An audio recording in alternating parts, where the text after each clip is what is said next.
place, for example, after the America's Cup was held there in recent times. Now, I can show you my favourite cafe because it just gives an example of what we've done. We've seeded the site with various kinds of either panoramic kind of photography or artists' works, with the idea that then people can comment. It's quite interesting because at the moment this is exhibited in the WA Museum, and it's in a kiosk there, so people can come and comment. But the comments that we've got aren't the ones that we're expecting. For example, this cafe, Gino's Cafe, it was one of the classic old businesses. It used to be a tailor's shop. It's the central place. Everybody knows Gino's, and it's full of the stories of people coming and going through this port.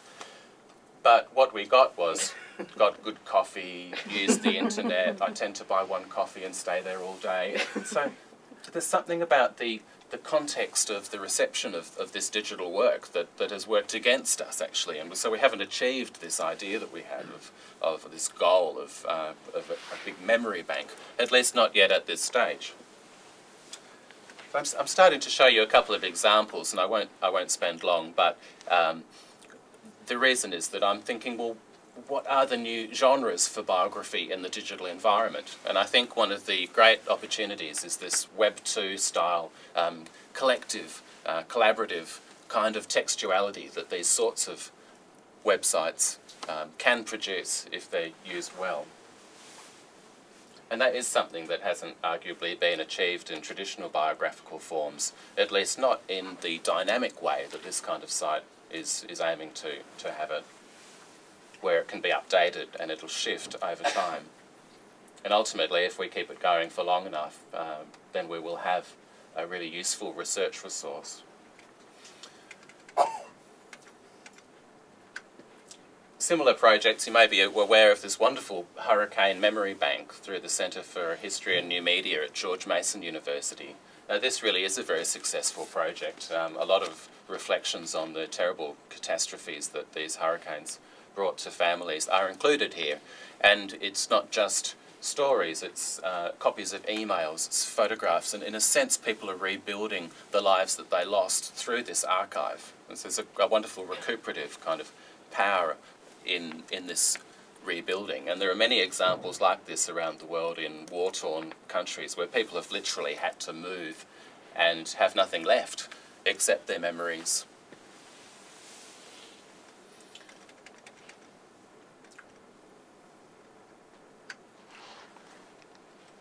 This example of interactive George Washington portrait caught my attention recently when I was in the US, and it's wonderful in the sense that you can choose to understand this famous portrait from symbolic, biographic, artistic perspectives, and even though there isn't much actual text, it's a useful start, I think, because it shows something that I think we all know, and that is that people's lives have many different facets, and here a portrait is being used to explore aspects of that era in which the painting was done, as well as the life that it was representing. It's simple, but it's actually one of the only examples that I've found recently that is institutionally based, that really tries to use the interactive kind of potential of multimedia to present biography in new ways. And there is a decent amount of text once you go through all these various hotspots and link onto places.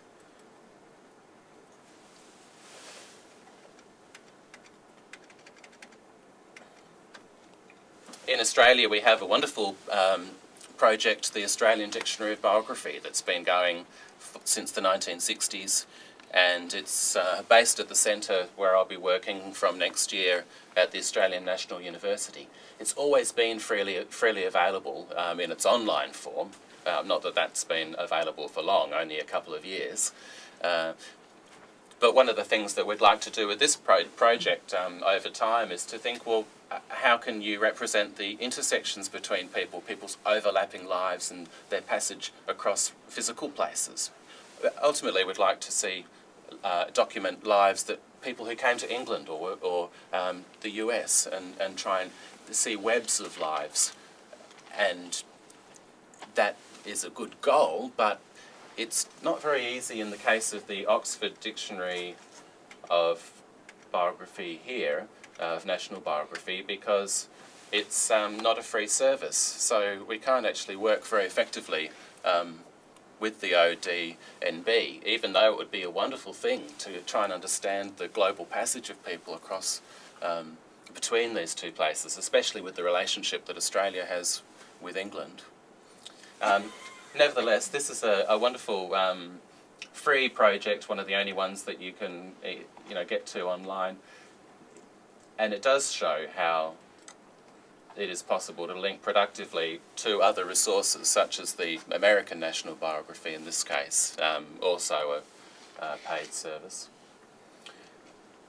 And all this is really starting to lead towards much richer kind of webs of information. So I think in the future the kind of digital biography that we'll see won't be so much standalone works that are self-contained, that have interactivity contained within one space, but rather these passages through many different online resources and possibly through advanced search kind of facilities.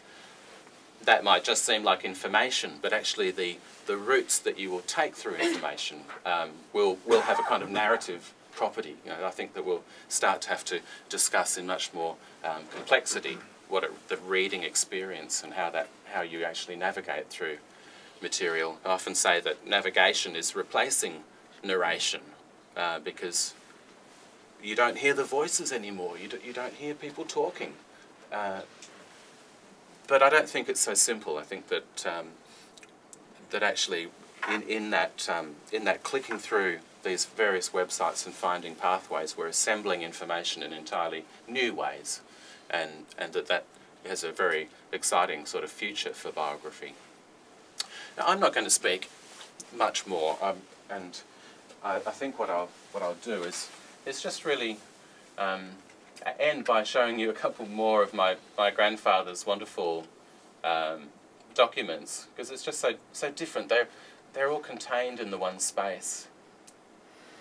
The problem in the digital environment is that there's too much information, or there's not enough because it's locked up behind security encrypted services, or it's in the form of a Twitter blog or something like this, where there isn't a long sense of an archive there. It's fleeting. Whereas here there's a self-contained, there's a box, there's a shoebox. There he is when he was young and just before he died in his back garden, where you can see he collected all kinds of objects, and he really created a kind of fortress in his very modest home back in the back garden in Adelaide. So I'll leave it there, and I'll leave it with this quote which inspired me to start thinking about this a few years ago. This idea that there are electronic brains sifting, sorting and rearranging information. A digital biography composed of the collective computer networks of the world. Thank you very much. Leave it up there for a minute. So would you mind leaving Sure. it just to give me a chance to... You've still got a minute of time, so... This idea of an electronic collage, how do you achieve that? What does that actually mean? This is one of the things I've been wondering about with these new kinds of textuality that we might be moving towards in the digital environment for biography. So if any of you have any interesting ideas for projects or potential linkages with our National Centre for Biography in Australia, then it would be really interesting to be in touch with you. Our Australian government has various programs where we can apply for funding to bring people over or to have international partnerships for projects, and it's especially productive in for digital projects, and there's a lot of energy being put into funding those projects. Thank you very much. Thanks.